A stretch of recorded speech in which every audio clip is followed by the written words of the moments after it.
کولکتہ کے salt leak stadium میں star fit bowler Messi کا پروگرام افراتفری کا شکار ہو گیا ہے۔ میسی 20 سے 25 منٹ کے لیے ہی اسٹیڈیم میں رہے اور اس دوران وہ مقامی اسٹیڈیم اور وزارت اسپورٹس کے عملے کے علاوہ سیاسی لیڈرز کے گھیرے میں رہے۔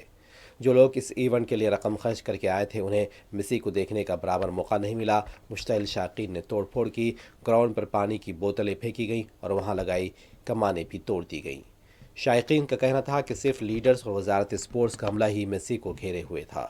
عام لوگوں کے لیے انہیں دیکھنے کا بھی موقع نہیں دیا گیا، جبکہ وہ ٹکٹ خرید کر یہاں آئے تھے۔ اسٹیڈیم کے باہر بھی شائقین کو برہم دیکھا گیا۔ پولیس کو مشتعل ہجوم کو قابو میں کرنے میں کافی مشکلات کا سامنا کرنا پڑا۔ اسٹیڈیم کے بڑے حصے میں تباہی ہوئی ہے۔ سالٹ لیک اسٹیڈیم میں پیش آئے واقعات میں زخمی ہونے کی بھی اطلاعات ہیں۔